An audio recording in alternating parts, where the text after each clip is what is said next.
तुमच्या डाऊट थ्रूच आपण विषयानुसार देऊया, कारण मी एकटाच बोलत राहिलो तर चांगलं होणार नाही. सध्या आपलं काय चालू की पहिल्यांदा हे कसं पाहिजे, टाईमलाईन कशी पाहिजे की फेब्रुवारीच्या एंडपर्यंत तुमचा सगळा सिलेबस कव्हर करा. सगळा म्हणजे मायन्यूट सकट सगळा कव्हर करा. असं एक पण सब्जेक्ट सोडू नका. मराठी इंग्लिश कधी डेलीच ठेवा आतापासून. म्हणजे एकतर मराठी आधी संपवून टाका, मग इंग्लिश करा, किंवा मग रोज 1 तास इंग्लिश 1 तास मराठी करा. कसं तुमचं जसं शेड्यूल पडतं त्यानुसार. पण आत्तापासून मराठी इंग्लिश चालू करा. नंतर करतो म्हटलं की मराठी इंग्लिश होत नाही, ते राहून जातात गोष्टी. त्यामुळे ते करा.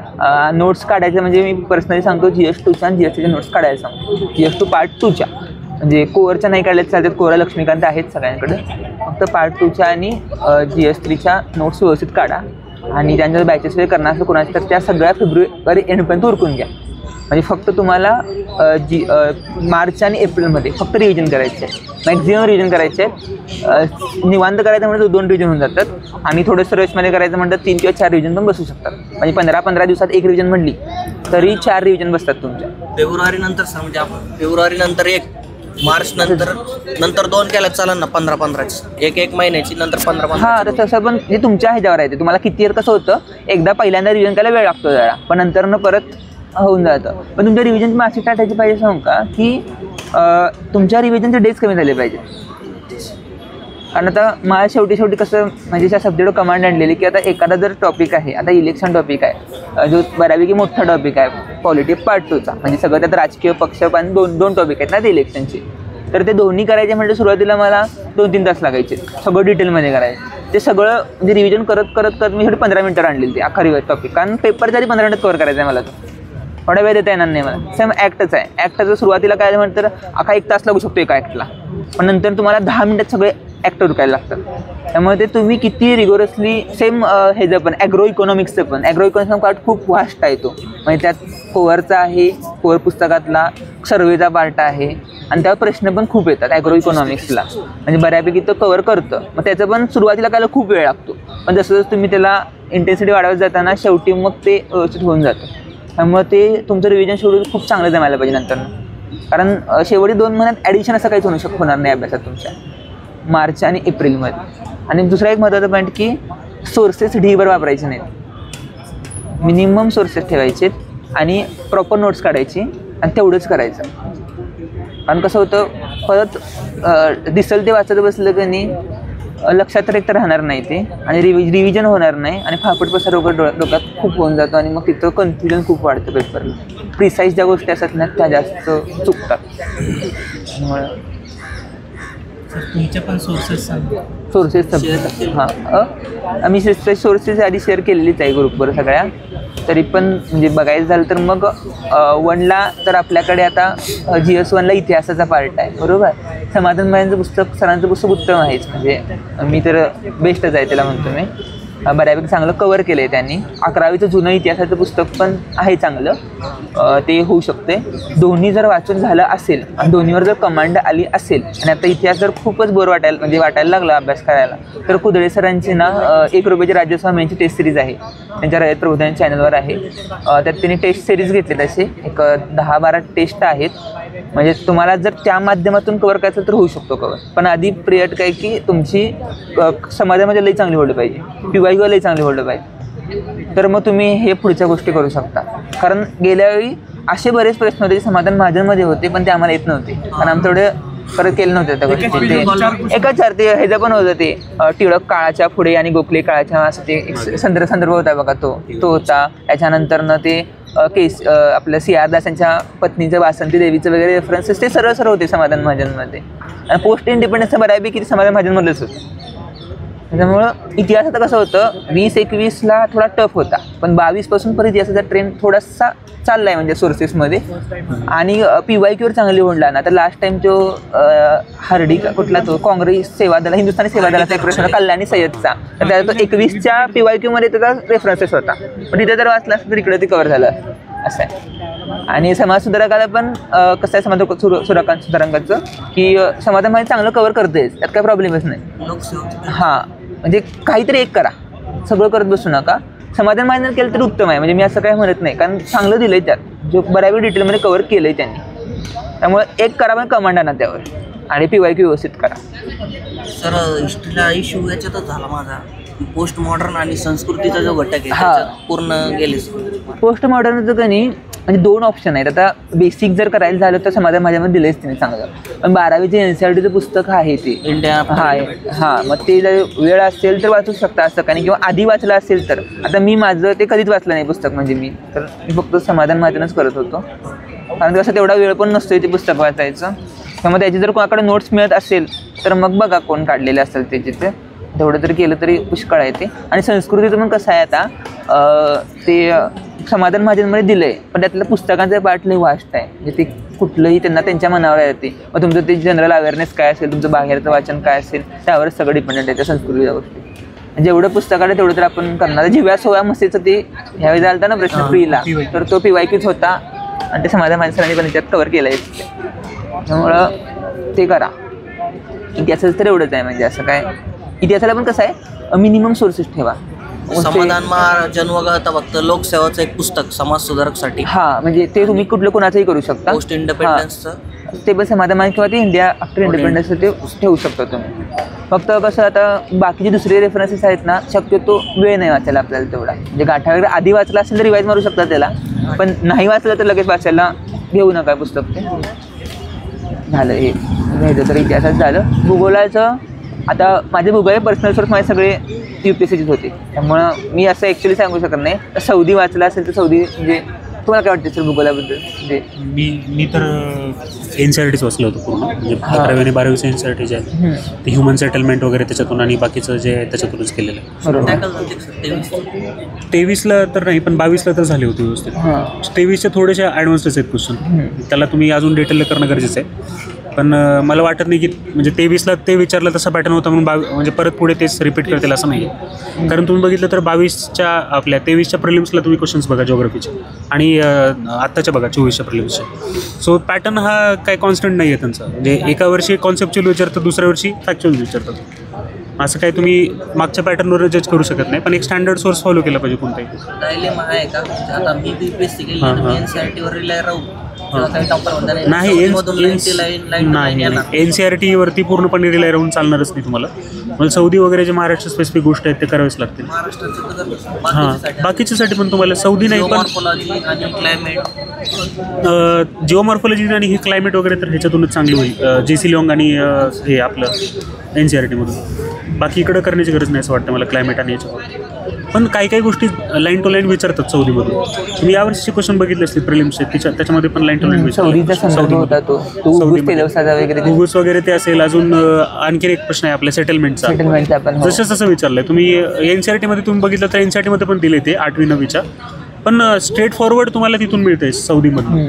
तर काही पोर्शन सिलेबस बघून केला पाहिजे. सौदी सरांच्या पुस्तकात खूप मोठं पुस्तक आहे, त्यामुळे सिलेक्टिव्ह पोर्शन करायला पाहिजे असं वाटतं. हां सिलेबसनुसारच केलं पाहिजे सेटलमेंट. मला काय 22ला 109 मार्क होते त्याच्यामध्ये GS1ला, पण मी सौदी सरांचं पुस्तक ओपन पण केलं नाही 22च्या मेन्सला, डायरेक्टली फक्त NCERTवरतीच रिलाय केलं. आणि आपलं हे महाराष्ट्रासाठी मग काय दीपस्तंभचं आहे चांगलं, किंवा सौदी सरांचं पण आहे. तुम्ही आधी जे वाचले ते करा. म्हणजे मी आता दीपस्तंभ आधीपासून फॉलो करतोय, त्यामुळे मी दीपस्तंभालाच ठेवलं आहे माझा बेस्ट सोर्स. कारण तुम्ही जर आधी पण सौदी केला असेल तर सौदी करा, असं काय नाही. आणि ते प्रश्न जनरल असतात, फक्त आता डीपनेस वाढायला आहे त्यांचा.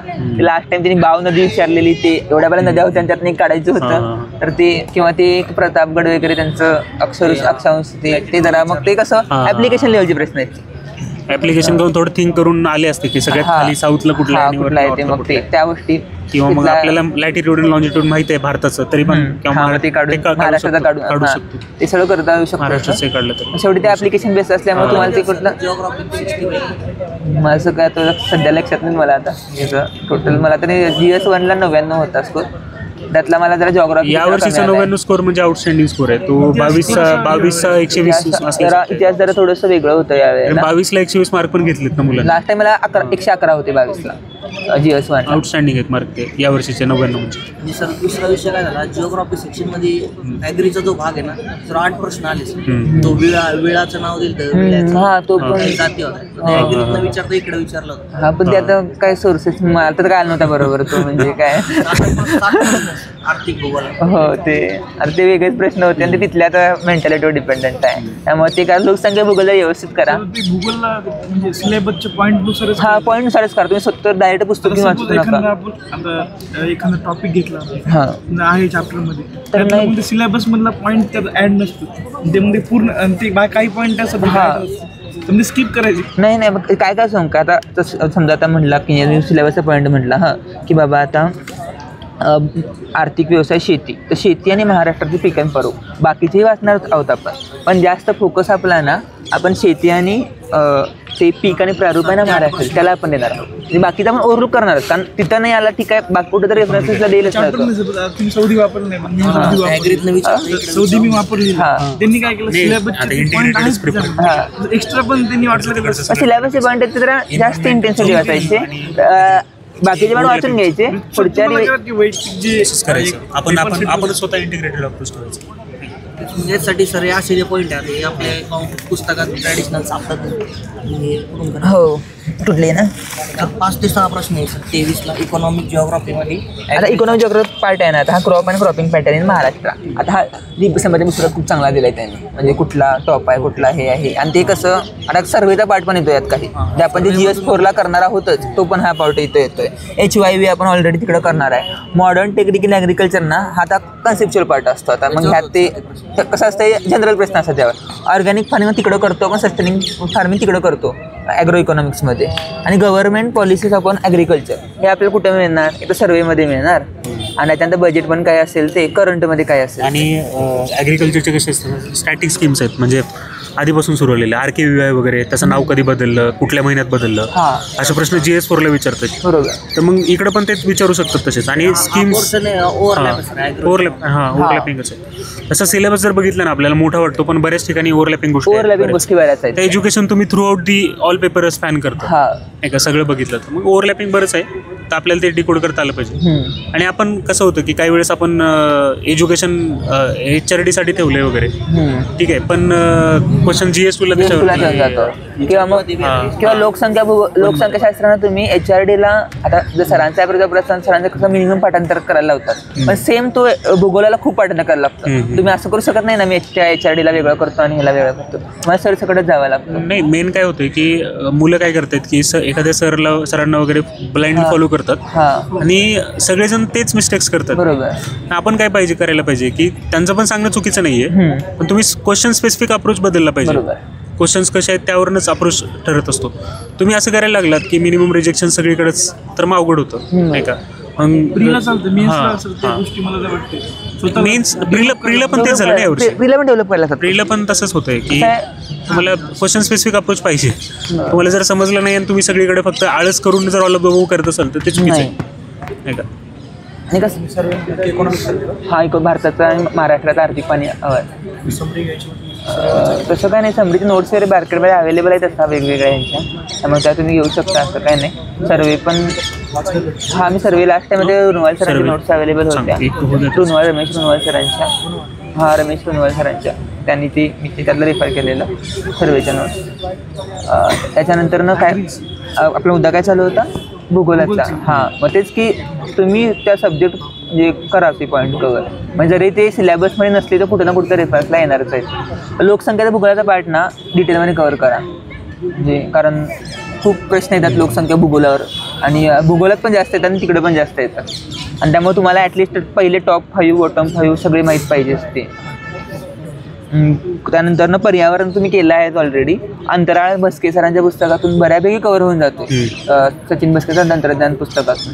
त्यामुळं फक्त आदल्या दिवशी वाचायला विसरायचं नाही ते कारण हा पॉईंट कसं हे व्हायबल गोष्ट आहेत या सगळ्या आपण आधी नाही वाचलं ना विसरून जाते लगेच ते पेपरला आणि मग तिथं मग आठवत नाही DRDOची स्थापना कधी झाली या खरंच तिथंच होतोय गोंधळ हा सगळा. कितीतरी पाठ केलं असलं कारण ते आधी डिव्हिजन असल्यामुळे सेम ते हे ह्युमन जिओग्राफीचं पण आहे ना तसंच आहे ते किती तुम्ही शक्यता वाद वगैरे केलं ना आदल्या दिवशी नाही वाचलं नाही तुमचं हमखास कन्फ्युजन होणार आहे हा माणूस कुठं होता आणि तो माणूस कुठं होता. त्याचे बरेच आता एक NCERT नोट्स आहेत प्रेमराज सरांचे पण नोट्स आहेत अवेलेबल म्हणजे त्यांनी टाकले चॅनलवर त्यांच्या प्रमोद सरांचे पण नोट्स आहेत कुणाचे तरी एकाची फॉलो करा ते सगळं पाठ करा QIQ सोडवा ते तुमचं होऊन जाते ह्युमन जिओग्राफी आणि तो हक्काचे मार्क आहेत त्याचे ते सगळ्यांना येतात, तुम्हाला पण यायलाच पाहिजेत ते. थिंकर वय आता जे तुम्ही म्हणले ते इमेज आदल्या दिवशी वाचायचं म्हणजे हो म्हणजे वाचायचंच ते. आदल्या दिवशी मी सकाळीच वाचतोय ते पेपर जाताना, कारण ते विसरायचंच नाही. कारण ते विसरलं म्हणजे हा येतातच फिक्स येतात 5 प्रश्न. मग ते असे तुम्ही पॉईंट म्हणजे अभ्यास करतानाच ना तुम्हाला क्लिक झाले पाहिजे. मग तुम्हाला कधी कळतं, तुम्हाला टेस्ट सिरीज लावता नाही कधी, तेव्हा तुम्हाला तिथलं कळतं की बाबा हा पॉईंट आपला विसरायला आहे आणि हा खूप व्हायबल पॉईंट आहे. जसं काय आता GS2ला तुम्हाला कॅगवर प्रश्न येणारच आहेत, त्यामुळे कॅगवर 3-4 प्रश्न आहेत, तुम्हाला थोडं करायला लागणार आहे. त्या कमी टाईमवर पॅक PSU आणि एथिक्सवर येणार आहेत प्रश्न, मग ते तुम्हाला करावेच लागणार आहे. वित्तीय प्रशासनावर प्रश्न आहेत, ते व्हायबल पॉईंट आहेत ना, ते तुम्हाला मिस नाही करता आले पाहिजे. आणि ॲग्रीचं काय, मग तुमचे सोर्सेस बघा. म्हणजे आता मी तन्वीर पाटील सरांच्या नोट्स वापरलेल्या स्वतः. तन्वीर पाटील सरांच्या होत्या, समाधान गुडगुडे सरांच्या नोट्स आहेत त्या. तन्वीर पाटील चांगली सर, बॅचचं काय मला कल्पना नाही, मला नोट्स मिळाल्या होत्या, मी त्या केल्या त्या. मग आणि मी स्वतः ॲनालिसिस केलं होतं ह्याचं ॲग्रीच्या पूर्ण सिलेबसचं, म्हणजे PYQ त्यांचं सगळं जेवढं होतं. आणि समाधान गुडगुडे सरांच्या नोट्स होत्या ना, त्या आहेत बघा, त्यांच्या त्या काढल्यात कुठल्या तर त्या आहेत, प्रकाशांचं आहे ते, छोटंच आहे ते. पण ॲग्रीचं कसं आहे, तुम्ही फापड बसायला जास्त करत बसू नका ॲग्रीला, कारण ॲग्रीला मार्क येतात. थोडाफार ॲप्रोच डेव्हलप झाला नाही ॲग्रीला खरंच मार्क येतात. कारण ॲग्रीचा पूर्वी वेगळा होता, म्हणजे 15, 16, 17 पेपर बघितला तुम्ही 18पर्यंतचे, ते खूप टेक्निकल जात होते. आता 20च्या पूर्वीचा जो पॅटर्न त्याची विचारायची आणि ते जे फॅक्ट्स आहेत त्या करायला पाहिजेत पूर्वीच्या जे नाही. PYQ मध्ये करू शकता तुम्ही, PYQ मध्ये व्यवस्थित करणार आपण सगळे, म्हणजे ती चुकून जर एका दिवसात रिपीट झाला तर. पण तुम्ही ट्रेंड जर बघत गेला ना तुम्ही, आता इथून पुढे 20च्या पुढच्या अभ्यासाचा ट्रेंड करायला पाहिजे. ट्रेंड 20, 21, 22च ठेवा. आता इव्हन आपण HRD तसंच करतो ना, HRDला आपण 13, 14, 15चं करत बसत नाही, त्याचे प्रश्नांचं स्वरूप वेगळं होतं, आता वेगळं आहे. त्यामुळे ॲग्री ना आता बऱ्यापैकी चालू आहे लेवलमध्ये, म्हणजे मार्क येतात मुलांना, तर तुम्ही ना त्याच दृष्टिकोनातून हे करा. बघा तुमच्यावर आता वेळ कसा आहे त्यावर, कारण ती खूप मोठी मोठी पुस्तकं आहेत. 21, 22, 23ला जसे पॅटर्न हा आता क्वेश्चनचे आता 22ला जसं होतं 23 रिपीट झालंच ना तो पॅटर्न. आता मुलांना जनरली 26-27 मार्क आहेच ॲग्रीला, कारण 20च्या पूर्वी ते फॅक्ट्स खूप विचारत होते फॅक्ट्स, आणि ते करायला म्हणजे हा. आणि कसं आहे तो टेक्निकल खूप पार्ट आहे, तो टेक्निकल पार्ट आहे तो बऱ्यापैकी. आणि जे ॲग्रीचे स्पेशलाइज लोक आहेत ना, त्यांना ते थोडंसं एज देणार आहे. पण आता सध्या ते सगळ्यांना समान पॅटर्न चालू आहे, त्यामुळे ते थोडंफार काही प्रश्न असणारच आहे टेक्निकल, 2-3 प्रश्न किंवा तो असणारच आहे. पण मिनिमम 25 पर्यंत जाऊ शकतो आपण, बेसिक व्यवस्थित चांगलं केलं तर. तुम्ही नोट्स शिवाय कुठलं वापरलं? हा मी तन्वीर पाटीलची नोट्स वापरलेले सगळे. आणि त्याच्यानंतर मग हे आपलं गुडगुडे सरांचे ते अवेलेबल आहेत. पद्माकर गायकवाड सरांचे पण नोट्स आहेत अवेलेबल मार्केटला. म्हणजे कसं तुम्ही हे एकाचं नाही बघून चालेल, तुम्हाला सगळ्याच्यानं व्हॅल्युएशन करायला लागतं आणि तुमचे नोट्स तुम्हाला एनरिच करायला लागतात. आणि एकटा म्हणून सगळं कव्हर करून घेत नाही, त्यामध्ये कशा ते सगळं इव्हॉल्विंग प्रोसेस आहे. पण तुम्ही टेस्ट सिरीजमध्ये पण नाही वाचलं. परत मी खाटे कसं आणि टेस्ट सिरीज होती, त्यात सर्व प्रेमराज काहीतरी सांगायचे, मग ते परत ॲडिशन करून घ्यायचं. म्हणजे ह्या कसं आहे आपल्या नोट्समध्ये पण किंवा हे सगळं इव्हॉल्विंग प्रोसेस आहे ती, एक एवढंच करतो आणि असं नाही आहे त्याच्यामुळे. त्यामुळे GS1चं असं होतं. GS2ला काय लक्ष्मीकांत वाचतायत सगळेजण, शक्यतो नवीन बघा, म्हणजे माझं पर्सनल मत आहे. कोरला हा, मग तेच लक्ष्मीकांतला खूप बारीक बारीक विचारतात ते. म्हणजे इव्हन ते नंतरचे पब्लिक सर्व्हिसेस, इलेक्शन वगैरे टॉपिक ना, आधी लक्ष्मीकांत रेफरन्स द्यायचा आणि मग पार्ट 2 मधलं असायचं. कारण ते तुमचे नेल्ली थोपवाला किंवा 7 सेकंदाचा परूरवाला सगळे लक्ष्मीकांतचे रेफरन्सेस आहेत ते. म्हणजे आता पण तुम्ही कोवरचे प्रश्न हुडकलात आणि तुम्हाला त्यातले बऱ्यापैकी ना सगळे लक्ष्मीकांतमध्ये सोर्सेस वापरते. आणि नंतर मग ते पुढे एक स्टेप जाऊन मग पुढचे प्रश्न विचारतात. त्यामुळं आधी जेवढे लक्ष्मीकांतमध्ये दिले ना तेवढे व्यवस्थित करा. आणि कारण ते बारक्या गोष्टी चुकवायच्या आहेत ना त्यांना, छोट्या छोट्या पार्ट 2च्या इलेक्शनमधल्या, त्या ते लक्ष्मीकांतमधल्याच चुकवतात. किंवा ते आघाडी सरकार वगैरे लास्ट टाइम त्यांनी जनता दलाचं कधी विचारलेलं बघा, सरळ लक्ष्मीकांतमधला सोर्सेस होता तो. 22ला पण तो विचारसरणीचा प्रश्न होता बघा, लिबरल, रिॲक्शनरी, ते पण लक्ष्मीकांतमध्ये सरळ सरळ दिलेलं होतं. म्हणजे लक्ष्मीकांतच तुम्ही आधी व्यवस्थित केलं ना, सगळं सिलेबसचे टॉपिक धरा आणि व्यवस्थित चांगलं करा. आणि त्याच्यानंतर पार्ट 2चं जे काय तुमचं स्टँडर्ड बुक असेल, खाटेकर असू दे किंवा इराचं पुस्तक असू दे, ते तुम्ही फॉलो करा. गव्हर्नन्स किती फॉलो केलेलं तू? गव्हर्नन्स मी लास्ट टाइम फॉलो केलं नव्हतं. नाहीच केलं का? नाही केलं मी. लास्ट टाइम कसं केलं फॉलो, माझा विषय काय झाला, मी 22ला अध्ययनचं पुस्तक फॉलो केलं. अच्छा. पण माझं कसं पहिलीच मेन्स होती आणि माझं इतकं मला वेळ कमी होता, पण तो इतका डाटा मला तो नाही झाला, म्हणजे तो मला लक्षात राहिला नाही पेपरला, किंवा तो मला रिफ्लेक्ट झाला नाही मार्कामध्ये. 22ला 79 स्कोर होता GS2 ला. मग एवढे बल्की पुस्तकं करायची अशी काही गरज नाही हा म्हणजे तुम्ही कसं आहे मग तेच 23ला काय केलं, सगळे असं हर्ड वेवर फॉलो करतात मॉप सारखं, मेंढ्या जाऊन जसं पडतात तसं नाही. हा मग ते कारण मलाही बऱ्याच जणांनी सांगितलं आणि इव्हन एका चॅनलवर त्याचे सेशन व्हायचे, पण मी पण काय दुसरं काय करायला बघितलंच नाही, हेच आहे हेच करायचं असं. आणि त्या नादात माझं कसं झालं, डाटा त्या नादात कोअरकडे दुर्लक्ष झालं आणि मग कोअर हल्ला की सगळंच पुढचं मग पहिल्याच 50% तुम्ही घाया झाला का नाही पुढे हिंमतच होत नाही तुमची. किंवा जर तुमचे कोअर स्टार्ट होते, कारण तसं ते कसं असतं कोअर कॉन्फिडन्स येणार असतो तुम्हाला. कोअरमध्ये जेव्हा तुम्हाला स्कोर येतो ना नंतर तुम्हाला कॉन्फिडन्स खूप गोष्ट होतो. आधी तुमचं ॲक्टमध्ये तुम्ही सोडवणार असता, तिथं तुम्हाला स्कोर यायला लागतो, नंतर मग कोअर आणि मग पार्ट टूचा. आणि दुसरा मग 23ला काय केलं की आधी खाटेकर सरांचं पुस्तक घेतलं, त्यातनं बऱ्यापैकी मी नोट्स काढले अगोदर खाटेकर सरांच्या पुस्तकातले, आणि इलेक्शनला आधी लक्ष्मीकांत फॉलो केले व्यवस्थित, आणि नंतर मला थोडासा इरावनला पार्ट घ्यावाचा वाटला, कारण इलेक्शनला प्रश्न थोडेसे डीप जात आहेत, त्यामुळे थोडा मी इराचा रेफरन्स घेतला पॉलिटिकल पार्टी आणि इलेक्शनसाठी. म्हणजे ते असं करून मग बाकी मग टेस्ट सिरीज वगैरे मग काय डाटा मिळायचा, PYQ डाटा अशी एक GS2ची नोट तयार केली आणि तीच सारखी रिवाईज करत बसली. कारण कसं आहे आता म्हणजे एक उदाहरण सांगायचं तर आपल्याला प्रेस काउन्सिल ऑफ इंडियाचं हे आहे प्रसारमाध्यमामध्ये, आणि दुसरा पॉईंट आहे की प्रसारमाध्यमात महिलांची योगदान. आता आपल्याला कळायला पाहिजे कशाला भर द्यायचं ते. जर आपण प्रेस काउन्सिल दुर्लक्ष करून योगदान बरं आपण त्या ढीकभर म्हणजे त्या महिला पाठ करत असतो आपण कोण कोणाच्या हे आहेत मग काहीच होणार नाही ते. किंवा एकदा त्यांनी ह्याचा विचारलं, दुसऱ्या त्यांनी त्या ऑफबीट म्हणजे वायरच्या वगैरे विचारल्या त्यांनी, प्रश्न त्यावर येणारच आहे, पण तो आपल्या सोर्सवर नाही येणार. पण प्रेस काउन्सिल दरवर्षी प्रश्न आहे आणि तो हातातला प्रश्न आहे. त्यामुळं पार्ट 2चे पण असे तुम्हाला ते गोष्टी ओळखता आल्या पाहिजेत की तुम्हाला नेमकं काय वाचायचं आहे. आणि इवन म्हणजे आधी जर तुम्ही गव्हर्नन्स केलं असेल तर आता मी सध्या ह्या वेळेला करतोय माझ्या व्हॅल्यू ॲडिशन, आता वेळ आहे तर तसा. पण बेसिक तुम्ही जर असाल तर एक कुठलं तरी पुस्तक फॉलो करा आणि त्याच्या नोट्स तयार करा आणि ते सारखं पाठ करा. कारण GS2ला पाठांतरशिवाय पर्याय नाही आहे. इथं कन्सेप्शन खूप कमी आहे. त्या पॉलिटिकल पार्टीचं इयर जागा माहीतच पाहिजे तुम्हाला, त्या पक्षाला किती जागा मिळाल्या त्यांनी काय ते. त्यामुळं ते व्हॅल्यू ॲडिशन कसं करतात GS2 मध्ये आता इलेक्शन झाले किंवा मग नवीन मग ते मग इलेक्शनचा करंट अपडेट मध्ये करंट मग आपण नोट्स काढतो.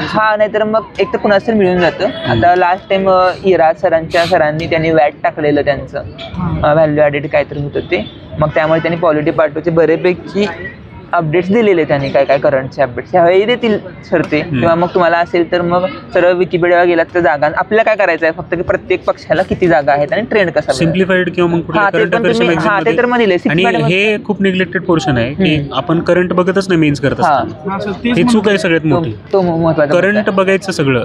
आणि एवढं की GS4 मधले जे करंट मधले अपडेट आहेत ना ते पण आपल्याला इयरबुक मधून मिळून जातं. ते पण करंट लागतं. हो GS1 ला नाही पण 2, 3 ला 4 ला करंट खूप मॅटर करतं आणि तुला तर खूपच करतं म्हणजे ते होतं आपल्या महाराष्ट्राचं इलेक्शन झालं, पारदर्शक पण झालं तर ॲज इट इज म्हणजे सोपे क्वेश्चन असं वाटतं मला.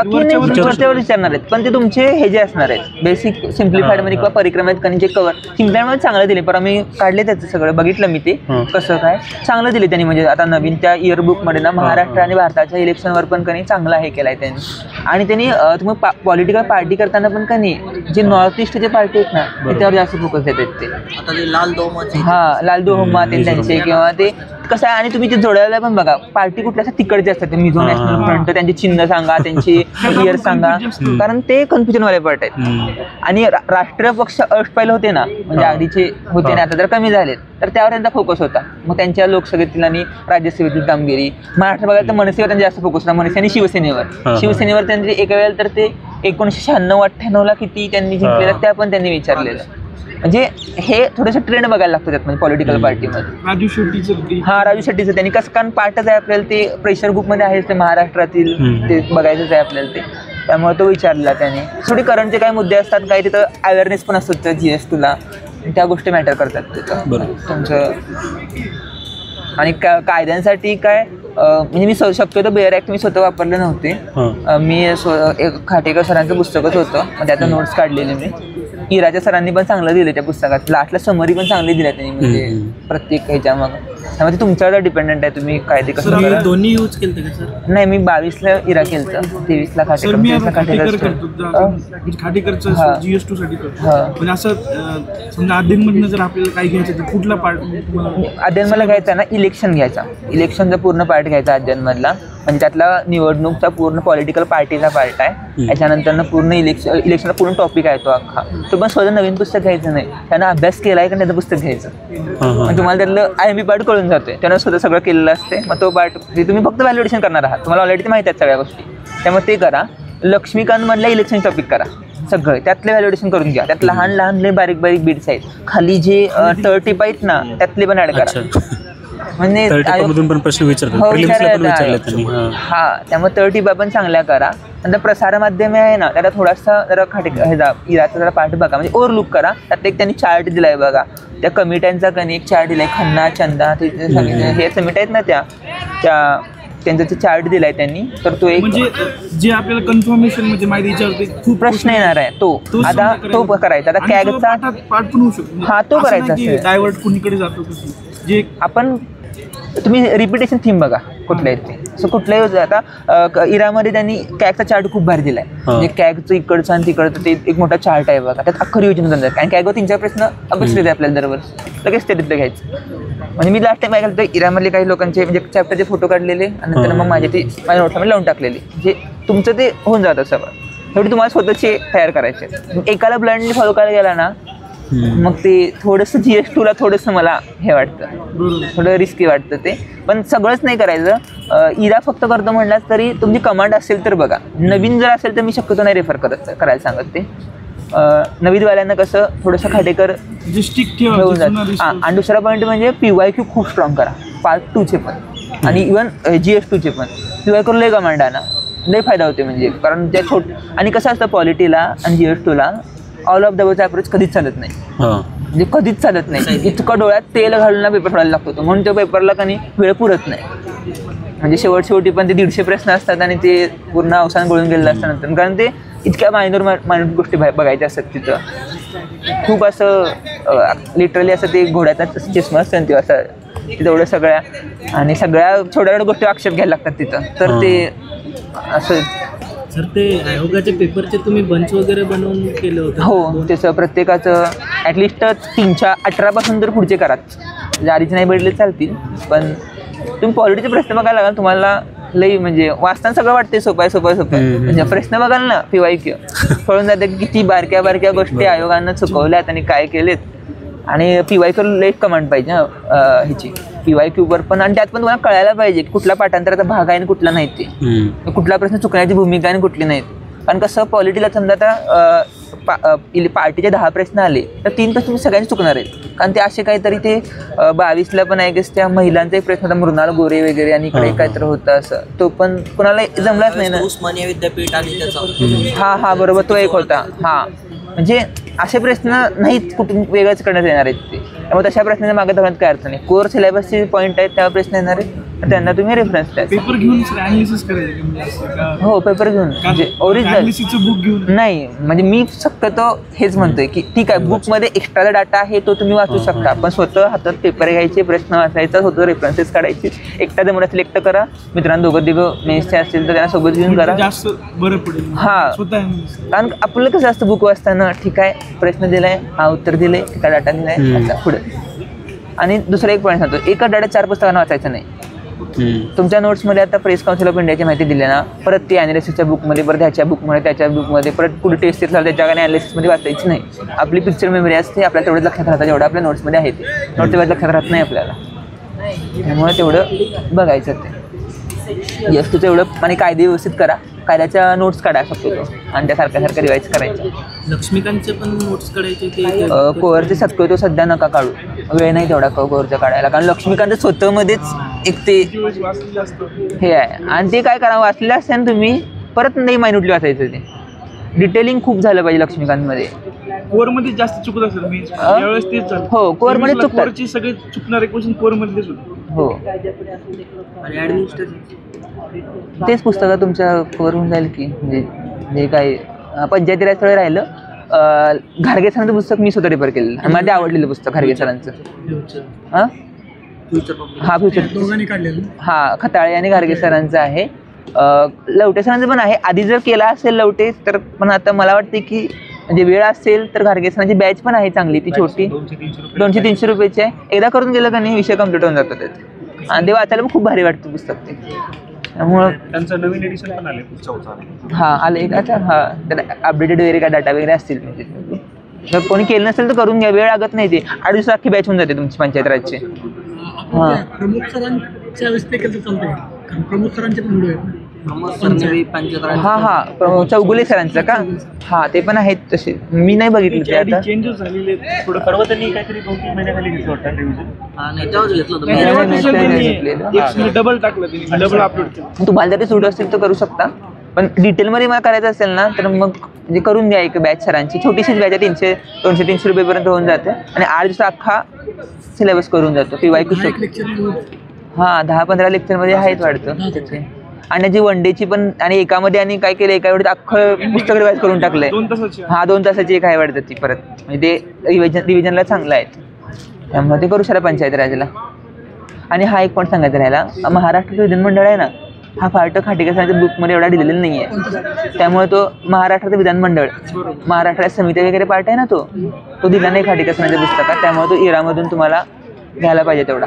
म्हणजे हे खाटेकर सरांचं पुस्तक हे बेस्ट ठेवलेलं. हां आणि त्याच्यानंतर व्हॅल्युएडिशन इरामधून होतं.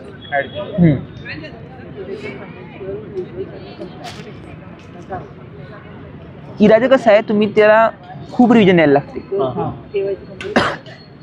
कारण ते एका दमात होणार पुस्तक नाही मला असं वाटतं. म्हणजे आणि सर म्हणजे कसं आहे तर प्रत्येक प्रश्न ठीक आहे त्या पुस्तकातून येतो, पण ते आपल्याला ते रास्त व्हायला पाहिजे ना. हां 22 अनालिसिस केले का, 22 मध्ये किंवा 23 मध्ये जे क्वेश्चन्स आलेत विचारले बेन्सला, हां त्या पुस्तकातून किती क्वेश्चन्स तुला वाटतं? हां म्हणजे त्यात सरांनी पण मी टाकलेली ती PDF, ठीक आहे पुस्तकातून ते आलेले होते, म्हणजे असं काय नाही मी पुस्तकातून आले नव्हते, पण आपल्याला ते ग्रास्प व्हायला पाहिजे त्या गोष्टी सगळ्या. म्हणजे तो माझा पर्सनल प्रॉब्लेम होता की मला ते लक्षात राहत नव्हते त्यातल्या गोष्टी. वाचायला चांगलं वाटतं ते, पण ती रिकॉल होत नाही. हां रिकॉल होत नाही किंवा ते डाटा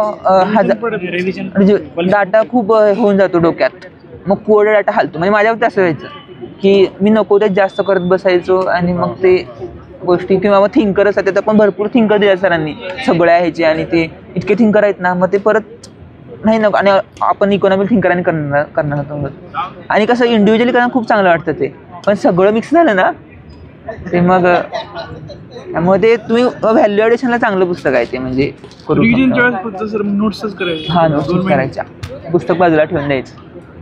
नाही तर मी ते नंतर ना नोट्सचं काढायचे तुम्ही म्हणजे आता शेअर केले.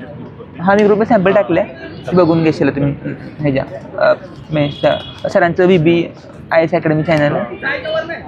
हां त्याच्यावरती टाकलेलं परत एकदा बरोबर हँड रिटर्नच की उदाहरण सांगितलं.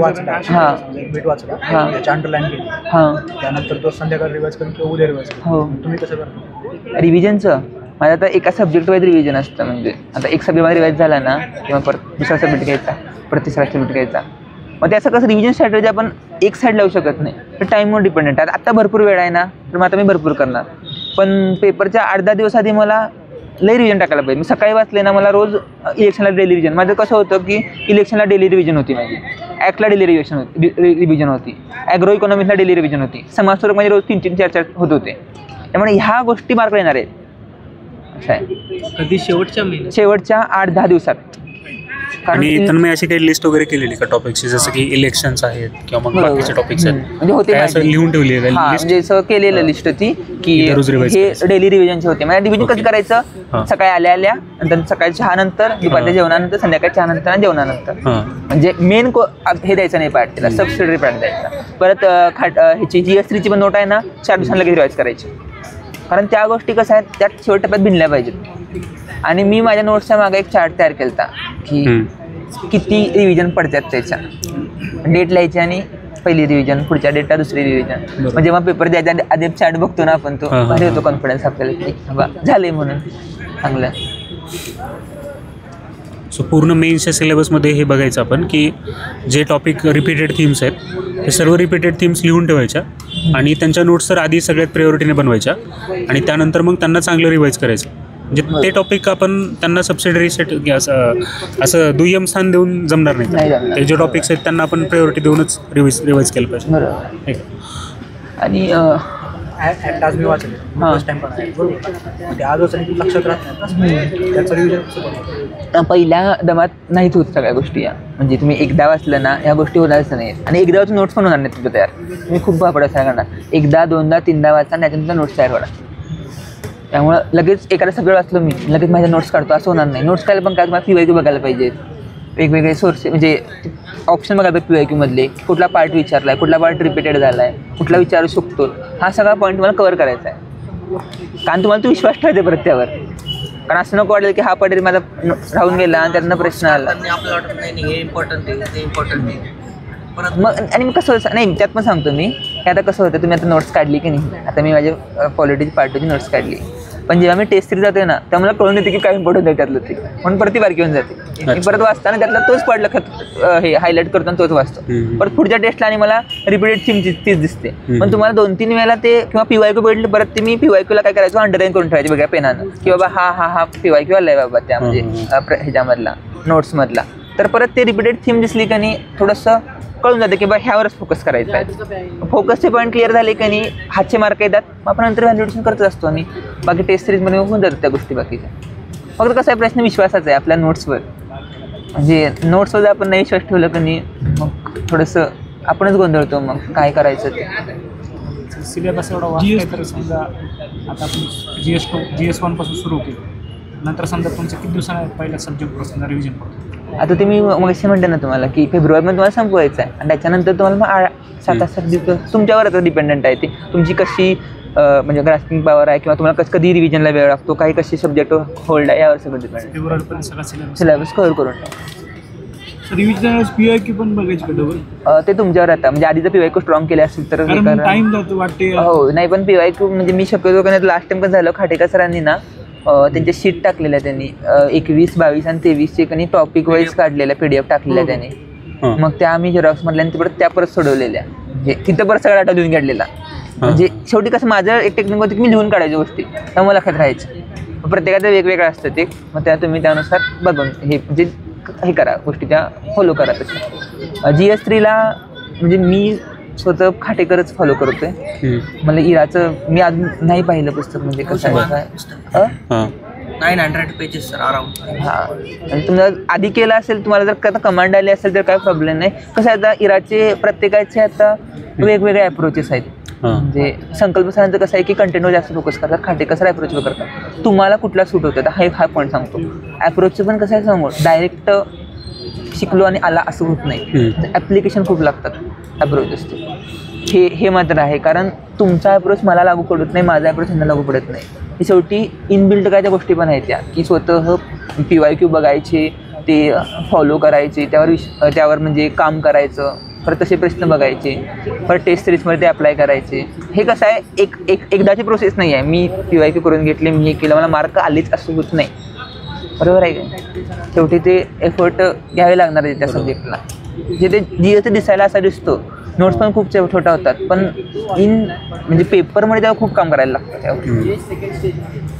त्यामुळे तसा हलक्यात घेण्यासारखा सब्जेक्ट नाही आहे तो म्हणजे स्कोरिंग जरी असला तरी कधी ते 1-1 मार्क वाढवायचे आहेत ना ते खूप अवघड आहेत दिसली पार्ट 2चं ते योजना टॉपिक वाईज ऍड करून घेतो मी नाही केलं नव्हतं दिसली 2 त्या म्हणजे फक्त ह्याच्यावरच डिपेंड मी खाटेकरच मग केलं सर नवीन जे योजना आलेली आहे ते खाटेकरचं नवीन पुस्तक होतं ते मग ते शेवटी जे व्हॅल्युएशन मी व्हॅल्युएशन ती इराची होती ना त्यातली केलेली आणि ह्यावेळी एक गव्हर्नमेंटची सर्वस्पर्शी महाराष्ट्राची एक PDF आहे टाकून दिली तुम्हाला ती हां कसं आलं युती सरकारची 2 वर्ष झालीत ना त्याच्यानंतर त्यांनी ती सेंड केलेली म्हणजे त्यांनी ती त्याच्या जनसंपर्क विभागाने टाकलेली PDF ती मला थोडीशी ती PDF अपिलिंग वाटली कारण त्यामध्ये कसं होतं महाराष्ट्राच्या योजना आहेत त्या खाटेकरांच्या पुस्तकात कव्हर होत नाही म्हणजे तुम्ही बघितला किंवा एक जनरल गेलं किंवा ते शेवटी अप्रोचचे प्रश्न असतात मराठी योजनाशी पण जरी तुम्हाला थोडंसं एज मिळवायचं असेल तर तुम्ही ती गोष्ट वाचू शकता पण ते कसं वाचायचं तुम्हाला असा फ्री वेळ मिळाला आहे तर मग मी चाळत बसलो PDF असं आहे ती चित्रमय PDF आहे ती पूर्ण आणि त्यात सगळ्या 2 वर्षात शासनाच्या नवीन योजना होतात ना बरोबर म्हणजे शिंदे सरकार आल्यापासून ते त्यांचं सगळं 2 वर्षाचं त्यांनी चांगल्या पद्धतीने ते कंपायलेशन केलंय मग आपण बघून ते घेईल. करू शकतो. इव्हन GS4 ला पण रेफरन्स आपण घेऊ शकतो. कारण मला असं वाटतं की जे महाराष्ट्राच्या स्कीम्सवरचे प्रश्न आहेत ना ते मोस्टली सर्वेमधून विचारतात. हां सर्वेमध्ये पण आहे. सर्वेच चांगलं करायचं स्कीम्सच्या बाबतीत आणि शेवटपर्यंत करायचा हो, सर्वे. सर्वेचा. सोशल सेक्टर वगैरे सामाजिक वगैरे सर्वे आहे मी परवा बघितला क्षेत्रात. त्यात त्यांनी सारथी टार्टी बार्टी हे सगळं ते इतकं डिटेलमध्ये दिले त्यांनी आता की या सगळ्या ते जुन्या सर्वेमध्ये नव्हतं. नवीन मध्ये इतकं ते ऍडिशन केले त्यांनी की हो माझा तो प्रश्न आलेला आहे. तर त्या खाडीकर म्हणले सर, खाडीकर सरांच्या बुक मधल्या स्कीम सोडून त्याच स्कीम म्हणजे याच्यात केलेलं म्हणजे करायला पाहिजे दिसली का नाही ते दिले त्याच्यावरच राहायला पाहिजे. आणि तुमची शब्द कमेंट कसं आहे त्यावर टाइम डिपेंड जातो ते तर आहेच. कारण म्हणजे एकच स्कीम डबल रिपीटेड विषय काही नाही. खाटेकर सरांनी त्याच्याच नोट्स काढून शॉर्ट मध्ये दिलेला आहे. भाग 2 मध्ये लिहिलंय. नाही मग त्याचा फायदा असं नाही ना दुसरीकडे पण होतो सब्जेक्ट. महाराष्ट्राचा आर्थिक पाहणी सर्व 2023-24 ना. हां आता जो मागचा आला मागचा तोच का नवीन करू नका म्हणजे नवीनचं मला पुढच्या वाटत नाही की मला वाटत नाही त्यातले प्रश्न येतील. कारण होईल कधी बघा एक महिन्याचा गॅप राहतो फक्त. सर्वे कधी येतो मार्च महिन्यामध्ये वगैरे मार्च महिना येणार आणि एप्रिलमध्ये आपली पेपर जर झाली तर नाही पेपर तयार झालेले असतात हो. त्यामुळे जुना 2 महिने अगोदर होतो सर. आणि सर्वेमध्ये पण सर ना ते आधीच्या आर्थिक वर्षाचे 2 डाटा महिने विचारतात ना. 1-1.5 महिना आधी तरी होतो पेपर. हां कारण 22चं मी अनालिसिस केलेलं तेव्हा मला दिसलं की ऑक्टोबर महिन्यामधले करंट अफेअर्स आणि जानेवारीमध्ये आपली परीक्षा झाली होती 23ला. जानेवारी 23ला परीक्षा झाली राईट 21, 22, 23 तर ऑक्टोबर महिन्यामधलं विचारलेलं करंट अफेअर्स त्यांनी. ते गोव्याच्या इलेक्शन मध्ये विचारले. आणि परत हे पण विचारलेलं ते वर्ल्ड बँकेने अपडेट केली होती पॉवर्टीची डेफिनेशन. ते $2.15 केले होते HRD मध्ये ते विचारलेलं त्यांनी. आणि मी असंच सर्च करत मिळालेलं मला ते आणि मी बघितलं की अपडेट झाली डेफिनेशन. तो प्रश्न डायरेक्टली दिसला. पण करंट अफेअर्स निग्लेक्ट नाही केलं पाहिजे कारण सिम्प्लिफाईड वगैरे कुठलं पण पुस्तक असेल ना तर सरळ दिलेलं असतं त्याच्यामध्ये. ते आपल्या हातातले प्रश्न जातात त्याच्यामध्ये. ते आपण प्रिलिम नंतर आम्ही बघतच नाही किंवा मी काय करायचं सांगू सिम्प्लिफाईडचं ह्याचं इयरबुक असायचं ना. आता आपली परीक्षा कधी होती जानेवारी होती. मी इयरबुक आलेलं मित्राचं होतं घेतलं HRD सगळे पॉईंट लिहून काढले. बरोबर. त्यातले क्रक्स काढून घेतला इकोचा क्रक्स काढून घेतला पॉलिटीचा क्रक्स काढून घेतला. त्यामुळेच झाला कारण अख्खा सिम्प्लिफाईड त्यावेळी वाचणं शक्य नव्हतं आपल्याला. बरोबर. त्यामुळे तसं करू शकतात तुम्ही. इव्हन वेन की इंडेक्स वरती जरी लाईन तुम्ही नजर टाकली ना की दिसून येतं तुम्हाला की नवीन एखादी स्कीम लॉन्च झाली आहे. आता PM सूर्यघर वगैरे लॉन्च झाली तर अशा स्कीम चाळत बसायचं ते एखादा पॉईंट वाटला लगेच नोट्स पण काढायचे. 5-6 पानाची नोट्स तयार होत्या थोडीच रिवाइज करायची पण त्याला वेळ थोडा इन्व्हेस्ट करावा लागतो. किंवा मग लास्ट टाइम इराच्या सरांनी टाकलेलं ते पण ते खूप बल्की होतं. पण ते कसं जेवता म्हणजे बघायचं किंवा मग नाश्ता करता बघायचं चहा पिता हो कात्रण टाकलेलं त्यांनी. म्हणजे कसं त्यांचा हेतू काय सांगा सरांचा मला ते एक पण भारी वाटला की तुमची पिक्चर मेमरी असते. आता HRDला कसं आहे सांगू काय प्रश्न चौकटीच्या बाहेर येतात बऱ्यापैकी. त्यामुळे तुम्ही एवढंच करून जाऊन एवढंच असं नाही आहे. तुमचं अवेअरनेस काय पब्लिक तुम्ही इतर तर आता बाकीच्या एवढ्या शासनाच्या योजना असतात एवढं तुम्ही सहज जरी कुठलं उघडलं तरी शासनात झेंजीचं क्वेश्चन मी असंच बोलता मित्रांनी सांगितलं जनरेशन असेल तसं झेंजी कुठल्याच बुक मध्ये आपण वाचलं. हा बरोबर. आता जनरल तुम्हाला हे माहित असेल त्याच्यावरती बरेच मीम वगैरे बनतात की जेन झी वगैरे आपलं हे केलं ग्रेट डिवाइड आहे 90s. आणि शबरी एक प्रश्न होता शबरी आवास योजनेचा तो कुठल्या मला खाडेकरमध्ये नव्हता काय पुस्तक प्रश्न पण मी शासनाच्या पेपरमध्येच मोठी ॲडव्हर्टाईज टाकलेली त्यांनी खाली त्यांच्या तिघांचे चेहरे आणि मध्ये मोठी लिहिलेलं आहे मोठ्या शबरी आवास योजना म्हणून. मग हे पिक्चर मी लक्षात राहतात ना त्यामुळे पेपर पण वाचायचं चालू म्हणजे आवड असेल तर चालू असू द्या. म्हणजे कसं आहे कुठं तरी बॅकएंडला गोष्टी वर्कआउट होतात त्या. बरोबर. म्हणजे फक्त ते असं पुस्तकाला गोष्टी नसतात. आणि असंच 1-2 मार्कचं प्रत्येक पेपरमध्ये लीड मिळालं तरी पण तुम्हाला गेम खूप पूर्ण बदलू शकतो. बदलू शकतो. ₹1 विमाचं ते पण आता आपण नॉर्मली म्हणजे प्राइस जे असतं ते कसं लक्षात ठेवा. आपण सगळेजण काढतो आपण घरी काढतो तर सगळ्याला माहित असते की आपण असं जनरली बुक मध्ये एवढं लक्ष देत नाही. बरोबर. नॉर्मली काढताना आपल्याला माहित असतं ₹1 1 का 2 आहे कन्फ्युज होतं कधी. हा तेच की HRD तसंच आहे म्हणजे ते तुम्ही एफर्ट जसे घालणार तसे रिझल्ट आहेत ते. आणि GS4ला काय तर GS4ला हे घेते का नाही 23चा पेपर समोर ठेवू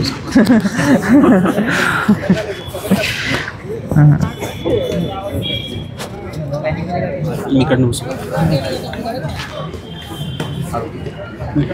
येत आहे ना ते आधीचं बंद कर व्हिडिओ नवीन कर.